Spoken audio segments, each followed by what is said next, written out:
Hey, what is up guys? Welcome back to the channel and welcome back to Gran Turismo 7. Today's video is going to be talking about the new daily races coming for next week, beginning the 8th of May 2023. Now these were actually announced alongside last week's daily races, or this week should I say, but obviously because of the kind of difference in time, I kind of wanted to make this video at the usual on a Friday to announce just before the weekend, and then we'll have the new daily races going forward. So let's go ahead and have a look. So you're going to be running road cars for daily race A. Then if we move on to daily race B, you're actually going to be running the Group 3 cars here in a sprint format. So obviously this will include the likes of the brand new Evo Mercedes. You'll also have the likes of the Supra, which may or may not be too good around the layout that I'll talk about soon. So yeah, it should be fairly interesting. Now it is a track that's pretty new to the game, but I will talk about that a little bit later on. Then if we move on to daily race C, you're going to be using the Group 4 cars at one of the most legendary tracks in history. So again, this is shaping up to be another fairly decent week overall. So let's get into it and let's cover daily race A first. So road cars are back this week, and you're actually going to be running a bit of a meme race for this one. This is going to be a single lap at Special Stage Route X using a set group of cars. So actually how this is going to work, there will be kind of no BOP, however there is also no customization. It seems to be that the game is just going to be giving you rented cars off a select list. So it's going to be a single lap of the massive oval, which goes on for absolutely miles, running on comfort soft tyres as well. And the selection of cars is, well, rather quite diverse. So let's go ahead and cover the cars that you're going to be able to use for this event. So one of the available cars that is going to be for yours to use is going to be the Bugatti Chiron. This is obviously going to be running on comfort soft tyres by the look of it. So this one will be extremely fast in a straight line, but perhaps a bit shifty on those tyres. We also have the Lamborghini Aventador SV. Again, another one I can be seeing very, very fast, but again, a bit shifty on the comfort softs. Then we have the AMG Black Series from 2020. Again, a car that I could see being competitive, but in terms of not having BOP for this race, I don't know if it will keep up with the likes of the Chiron. Then we have the Pagani Huayra. The invite-only car is going to be able to be used for this event. Obviously, it's going to be rented to you, so no garage cars, no customization. A fairly decent choice.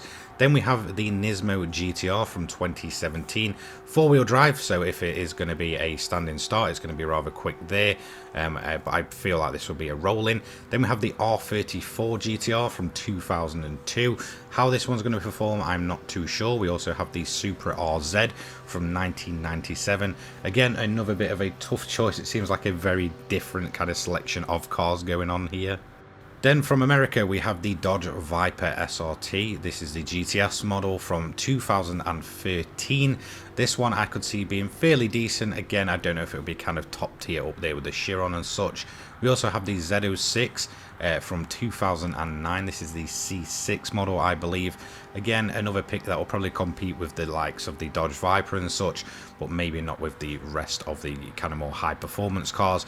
And then finally we have the RE Emimia, the modified RX-7. Again, I don't see this one being overly competitive, so a wide selection of cars at least. Moving on now to Daily Race B, and this is going to feature the Group 4 cars at the Nurburgring Sprint layout, obviously one of the latest additions to Gran Turismo 7.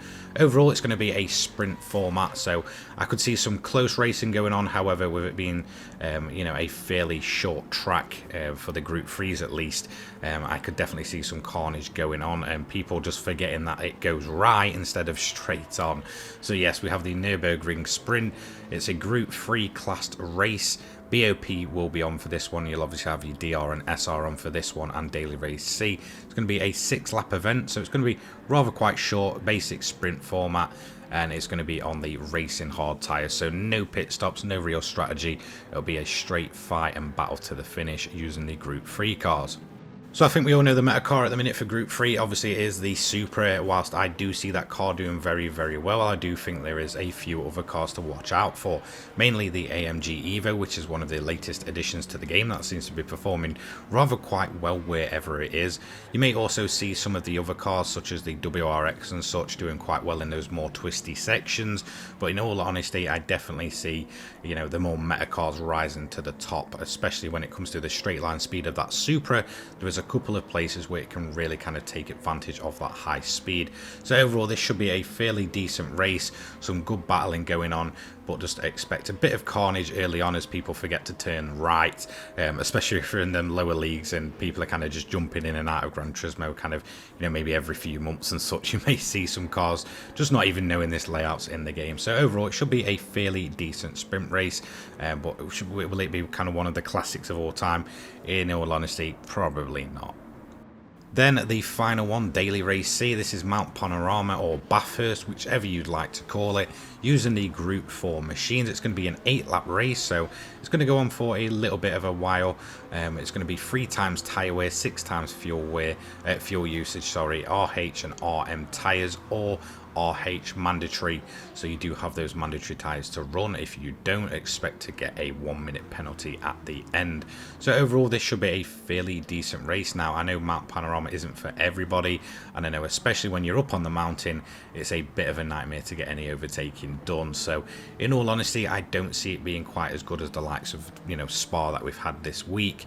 No variable weather or anything like that either. Overall though, it should be a pretty good race. This is a fantastic track just for the sights and sounds of it. It's just absolutely an awesome track layout. So in all honesty, this is a fairly decent race, but it's nothing too complex, and if you're not a fan of this track, in all honesty, it's probably not going to change your mind.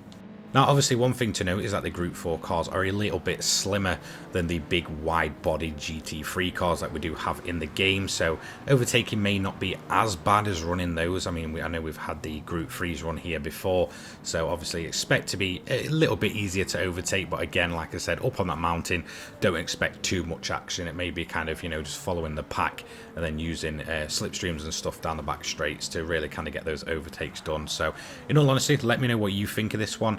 I'm kind of on the fence on how it will turn out. I absolutely love the track layout, but in all honesty, for some of the cars in the game, it's just not the best for absolute pack racing or really producing many overtakes apart from really these straight parts. So there we have it. Those are your daily races for next week. Obviously, it's a little bit different, especially in terms of race A. I could certainly see that being a complete meme of a race. I feel like there's going to be tons of videos about that race. I may even make a few myself. Then we obviously have Daily Race B, which is typical sprint. In all honesty, it's fairly okay. Nothing too special there. It's just quite nice to be using some of the more up-to-date layouts that have been put into the game. And then we have Mount Panorama or Bathurst making its return with the Gr.4s, which is always a good time.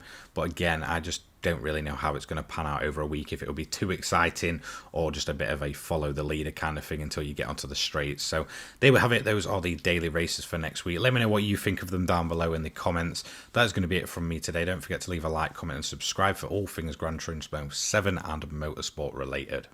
So with all that being said, I will see you in the next one. Have a fantastic day, guys. Peace.